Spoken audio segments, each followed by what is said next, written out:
Sourdough starter, weak versus strong. Let's talk about it. Let's talk about what a weak starter looks like.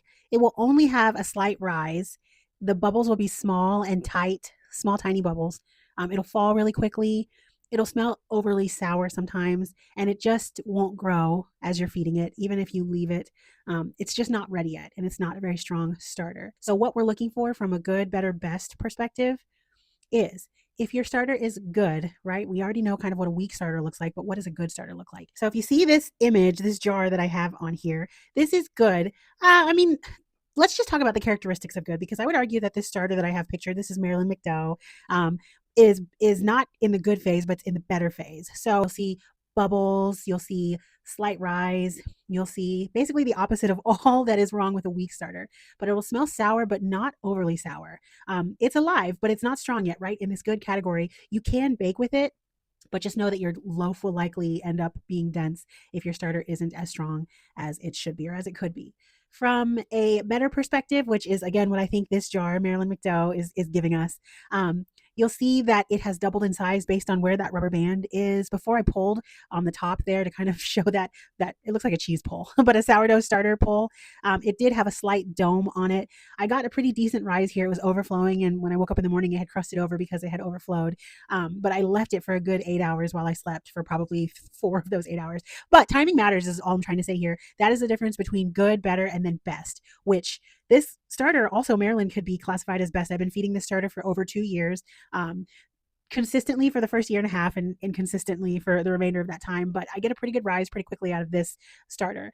But for the best category, there are some really good that I would consider best sourdough loaf bakers on this app, and they are so good. I love watching their videos. But when I see their starter, I see that it's doubled or tripled. Sometimes it'll have large airy bubbles. It looks so much so like it's alive when they kind of tap it down on the counter and it kind of releases its gases. It just looks alive. It looks so cool. It's one of my favorite things to watch. But that's going to be your best starter. It's going to be super domed on top.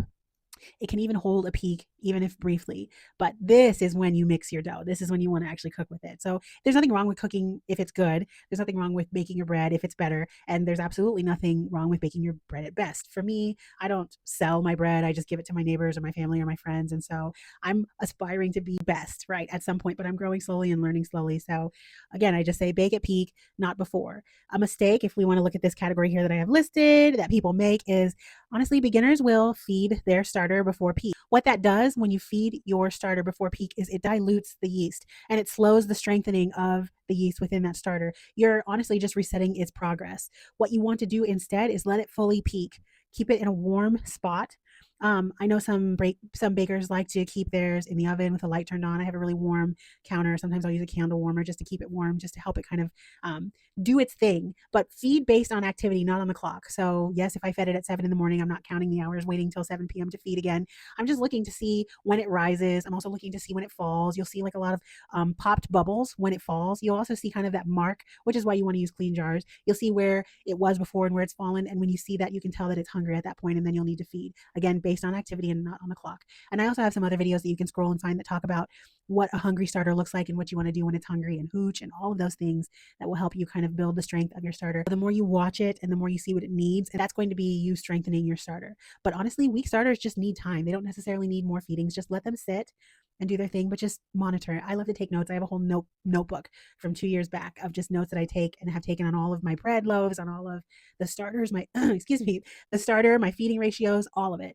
So yeah, if your bread, if you get to a place where your starter is good, better, or best, and you bake, and you notice that your loaf is flat, then you'll want to check your starter first. So a lot of people think that they need to check their recipe first. But honestly, if you have a loaf that you're not super pleased with, I always go back to my starter first to kind of see the feeding ratio, to see if I did anything wrong, not necessarily wrong, but different than last time. I take copious notes so that I can go back and kind of tell what I did different that made the change in the loaf.